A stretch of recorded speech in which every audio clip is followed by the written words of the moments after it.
बचपन, 55 और 95 हर उम्र के लिए यकसा मुफीद। मफाद आम्मा का आलम बरदार। जरूर सब्सक्राइब करें, लाइक करें, शेयर करें और बेल आइकन प्रेस करना न भूलें। Rabbani the scholar YouTube channel. सबक आमोदन कर देते कहानी पेश करना तो कोई बढ़के कैसे सीखे, कब सीखेंगे? मैं इस सिलसिले में मुबारक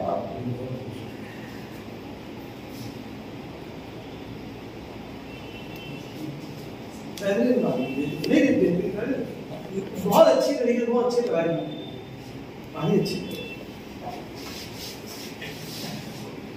हमेशा की तरह डॉक्टर इकबाल वर्की साहब अपनी इस कहानी में मुकम्मल तौर पर मुझे साथी तौर पर कामयाब नजर आए। छोटे छोटे जुमले और ऐसे जो मखलूक होते हुए अल्फाज को उन्होंने जो बच्चों के जहन को सामने, उनकी जो उम्र उसको सामने रखते हुए आपने जो कहानी के पैराए में जो करता है, उस पर हमेशा की तरह अभी भी मैं मुबारकबाद पेश करता हूँ। कुर्बानी लफ्ज़ को और कुर्बानी के अय्याम में, अगर हम इस कहानी को कुर्बानी के अय्याम में नहीं भी पढ़ेंगे, लेकिन जब भी पढ़ेंगे, चूंकि उसमें तज़किरा है ईदगाह का और कुर्बानी के हवाले से जब वहाँ सब जमा होते हैं, तो ये बच्चों के अंदर बचपन से ही इन तमाम चीज़ों का जो शऊर पैदा होता है, जो अदराक पैदा होता है कि हमारे माँ बाप इस कस्ब कुर्सी में कैसे हालात से गुजर रहे हैं और हम किस हद तक उनको काम आ सकते हैं। तो बहुत ही प्यारा मैसेज आपने कुर्बानी उन्वान से इस कहानी में उस बच्चे की उस जिबिलतों की आपने जो उसको जो उभारा है, मैं उस कहानी से बहुत ही कनेक्ट रहा और कनेक्टिविटी मुझे महसूस हुई। एक मुकम्मल बेहतरीन सबक आमोज कहानी पेश करने के लिए मैं आपको दिली मुबारकबाद पेश करता हूँ।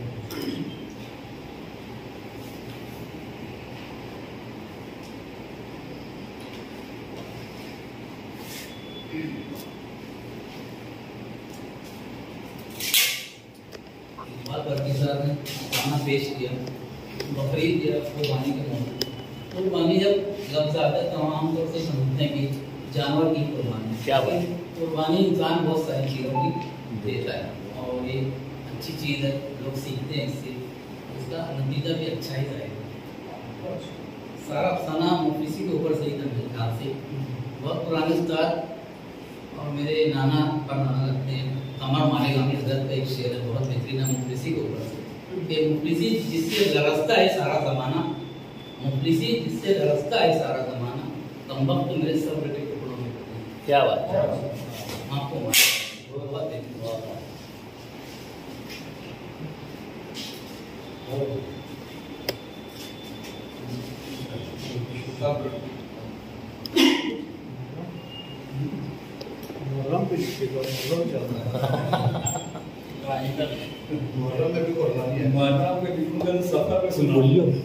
बोलियो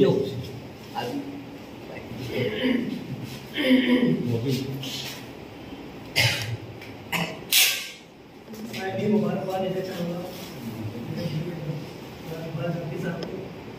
कि वाकई उन्होंने कहानियाँ लिखने के जो उठाया है बड़ा अच्छा, और कहना चाहिए कि उनकी शायर शायर नहीं है, बड़ी खुशी होती है इस कहानी सुनकर। बहुत बहुत धन्यवाद। वाह,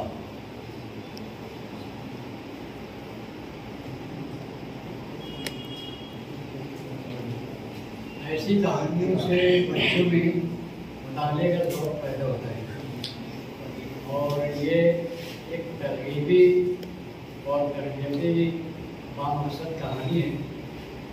ऐसी कहानियों को फ़रोग़ देना चाहिए। आप मुसलसल ऐसी कहानियाँ लिख रहे हैं, मुझे बहुत खुशी होती है।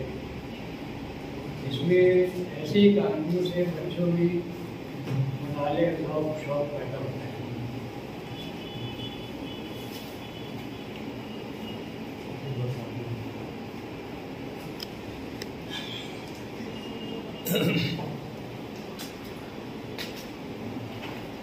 यकीनन तमाम मुबस्सिरीन ने जो बातें कही हैं हकीकत पर मबनी है कि डॉक्टर इकबाल वर्की साहब का कलम जब भी चलता है तो ये किसी न किसी तालिब इल्म की, किसी न किसी बच्चे की, किसी न किसी नौउम्र की एक तरबियत करने का जज्बा जो है कारफरमा होता है उनके पीछे, उस कलम के पीछे, उस कहानी के पीछे। और इसका सभी इतराफ़ भी करते हैं, जैसा कि मजीद मास्टर साहब ने कहा कि यकीनन यानी ये तरबियती कहानियां होती हैं इनकी। तो एक आप भी कहानीकार हैं, आप भी कहानी लिखते हैं। एक मैं चाहूंगा कि सबका अपना अपना असलूब होता है, लेकिन क्यों ना हम भी थोड़ा सा इस जानिब रागिब हों। मैं बहुत कोशिश करता हूँ, मेरा कलम यानी मेरा हाथ तो चलने से कासिर है, मेरा मुंह चलता है।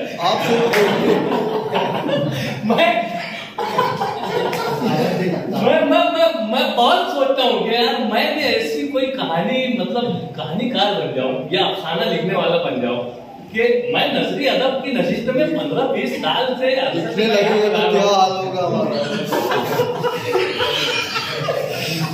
लेकिन हमारे ऊपर रहम करो, लिखो मत।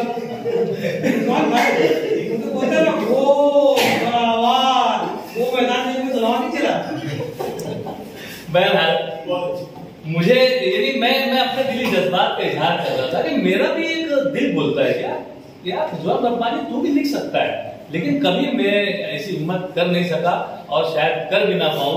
लेकिन मैं बोल जरूर लेता हूं, मैं एहसासात का इजहार मैं बड़े गौर से सुन रहा था इनकी कहानियां और हमेशा से सुनते आए हैं और उसकी सबक आमोजियत को समझते आए हैं। बस ये बात है कि इस तरह से जैसे कि हमारे साथ आज हमारी नशिस्त में कुछ तलबा भी हैं, तो ऐसे तलबा इस नशिस्तों का हिस्सा बने और इन कहानियों से वो अपने आप में कुछ चेंज लाए। अगर ये भी एक तरीका एक बढ़ जाए इसमें, तो आजाद नस्ली अदब का विकास मजीद बुलंद होगा। कहानी पर बच्चे अगर बोले कुछ जो महसूस किए हो। यहाँ पर 3 लड़के यहाँ मौजूद हैं जो पहली मर्तबा आजाद नस्ली अदब में आए हैं। मैं तो सबसे पहले आपका इस्तेकबाल करता हूँ बेटा, आप लोग आए यहाँ पर रात के 10 से 12 बज रहे हैं। आपका इस्तेकबाल देखो, तमाम हाजिर जो है यहाँ तालियां बजा के कर रहे हैं। तो आप लोगों में से कोई जो कहानी अभी आपने सुनी, एक तो पहले अब्दुल वहीद मास्टर साहब की कहानी सुनी जो जादुई कहानी थी, एक अभी डॉक्टर इकबाल बर्की साहब की कहानी सुनी जो सबक आमोज थी और कुर्बानी का जज्बा पेश कर रही थी। तो आपको कुछ महसूस हुआ क्या आपको यानी कुछ बोलने का कुछ ऐसा मन कर रहा है क्या कि हमको बोलना चाहिए, कि हमको बहुत अच्छी लगी कहानी या हमको समझ में नहीं आई कहानी, या क्या क्या क्या बोलना चाहते हैं आप लोग? कुछ बोलना चाहेंगे? कोई भी एक बोलो, 2 बोलो, तीनों बोलो। मैं समझता हूँ बहुत एडवांस बच्चे आजकल के और बहुत अच्छा बोलने वाले बच्चे हैं। और आप समझता हूँ कि शायद रब्बानी सर आपको पढ़ाते थे नहीं? फिर तो बोल चुके। अरे बोलेंगे, बोलो बेटा बोलो। रब्बानी सर की बात आ गई, क्या महसूस किए बोलो? कहानी कैसी लगी? कहानी कैसी लगी? अच्छी लगी। आप बोलो, खड़े से बोलो बेटा, बैठ के भी बोले तो चलेगा, तुम लोग बैठे बैठे भी बोलो। बोलो बेटा। इस कहानी से हमें ये महसूस होता है कि किसी भी चीज से हमें जिद नहीं करना चाहिए और घर वालों की बहुत अच्छे बेटा, वाह। सहूलत के हिसाब से ही हमें अपनी ख्वाहिशात का क्या बात है, बहुत अच्छे बेटा। और कोई बोलना चाहे? बोल बेटा, तू भी बिंदास, जो महसूस हुआ हो वो बोल। ये बात हमेशा याद रहेगी बेटा कि इतने सब असातिज़ा के बीच में, इतनी अच्छी कहानी लिखने वालों के बीच में आप लोग अब 2 जुमला बोले। बोलो बेटा। आप भी गलत हो गई बोल, क्योंकि मेरे दोस्त ने जो कहा है मैं भी वही करने वाला था। नहीं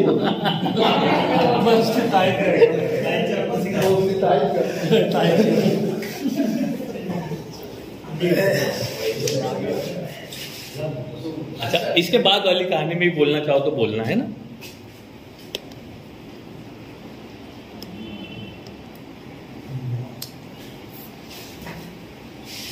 बहरहाल इस तरह से आज हमारी दूसरी तकनीक यहाँ पर पेश हुई आजाद नस्ली अदब की। आइए हम तीसरे कलमकार की ओर बढ़ते हैं। मैं चाहूंगा कि मोहतरम डॉक्टर इब्न आदम साहब यहाँ तशरीफ लाएं और अपनी तकनीक पेश करें। बचपन, 55 और 95 हर उम्र के लिए यकसा मुफीद, मफाद आम्मा का आलम बरदार। जरूर सब्सक्राइब करें, लाइक करें, शेयर करें और बेल आइकन प्रेस करना न भूलें। Rabbani the scholar YouTube channel.